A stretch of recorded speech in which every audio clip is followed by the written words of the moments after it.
Hello, this is Chef John from foodwishes.com with grilled chicken meatballs.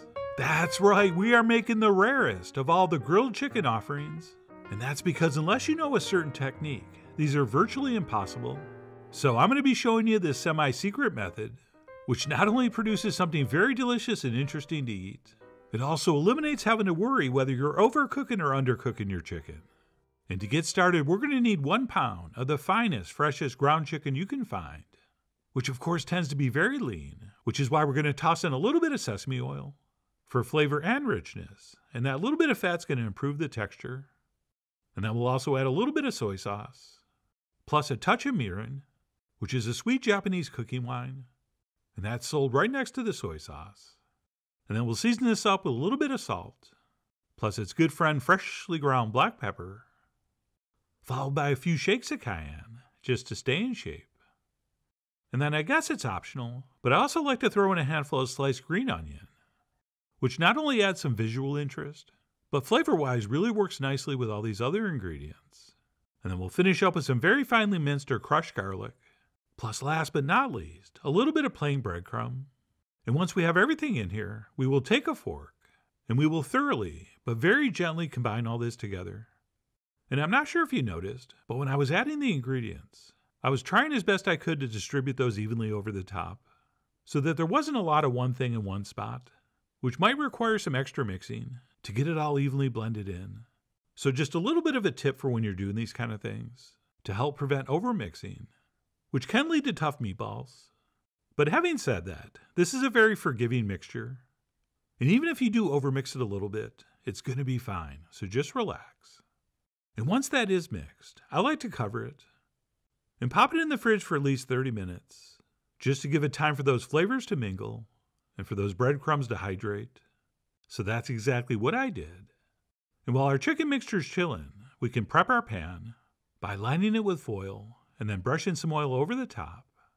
And I just use regular vegetable oil here, but if you wanted to sneak on a few more drops of sesame oil, I would have no problems with that.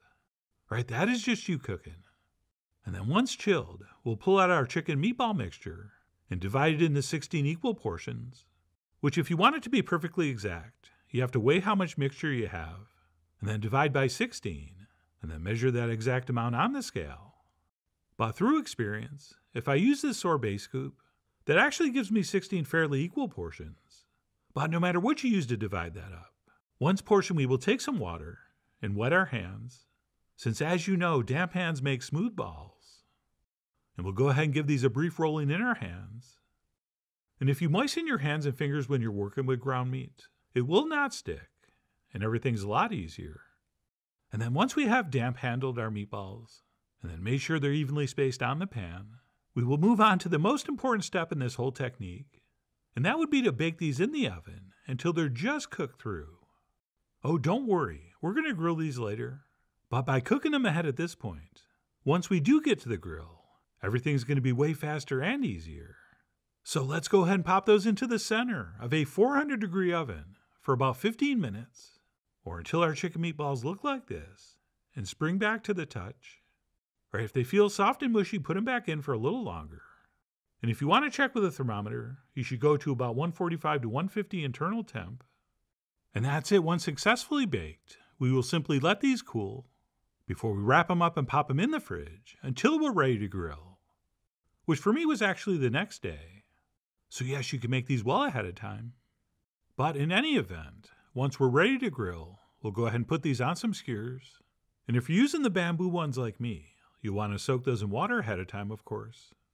Although these are only going to be on the grill for a few minutes, so if you do forget, you're probably okay. But generally, wet wood works best. Oh, and I do like to skewer these through the flatter side, which is just going to give us a little more surface area on the grill.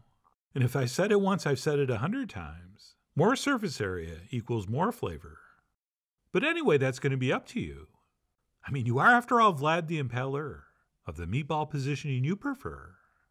But as long as you get 4 on each one, and you're skewering each one the same way, these are going to be just fine. Oh, and don't press them too tightly together. They should just be barely touching, which again is a surface area thing.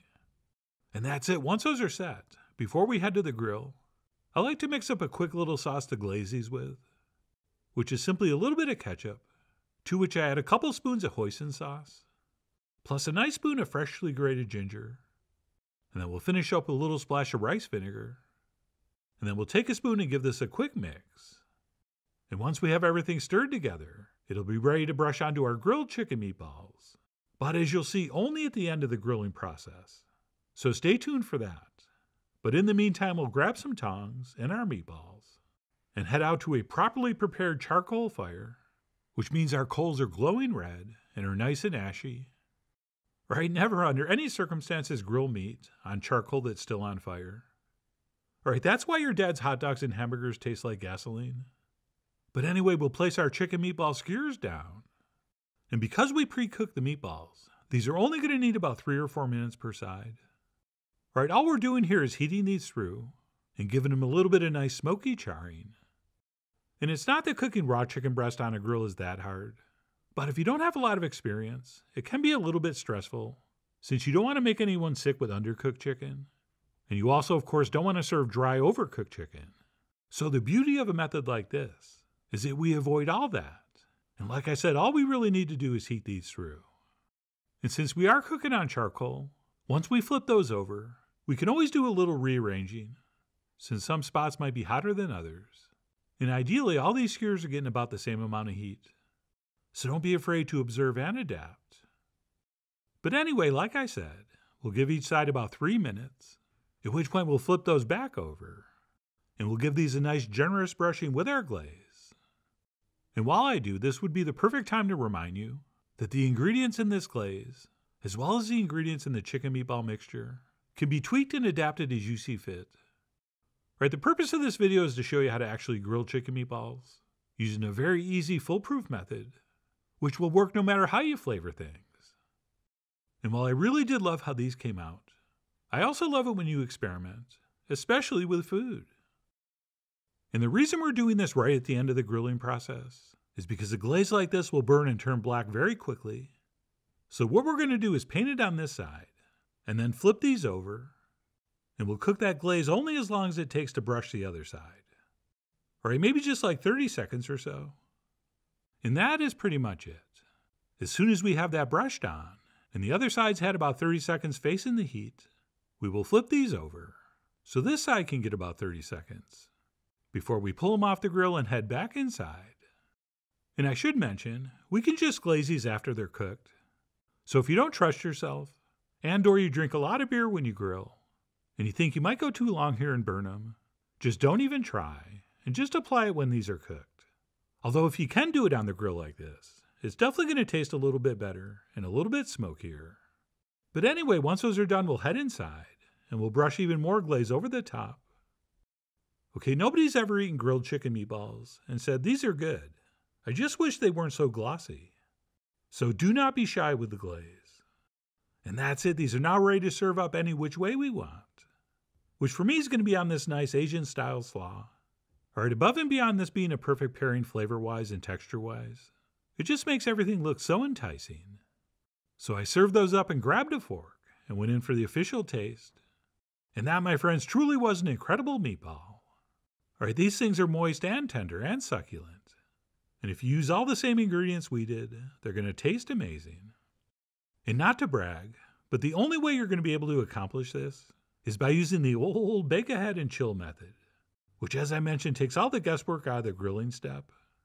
And since these do only need a few minutes on the grill, they're perfect to put on last, once all the hamburgers and hot dogs and ribs or whatever's been cooked. So if you're into a fairly stress-free chicken grilling experience, this is definitely something you're going to want to add to your summer cookout rotation.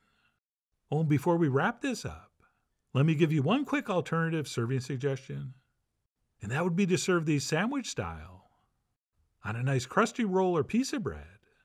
Oh yeah, now that's a sandwich most of your guests will not have had before, and they'll remember you making it for them for a long, long time. But no matter how you serve these grilled chicken meatballs, they are easy to make, completely stress-free to grill, but most importantly, they're delicious, gorgeous, and not just some plain old grilled chicken breast. So for all those reasons and more, I really do hope you give these a try soon.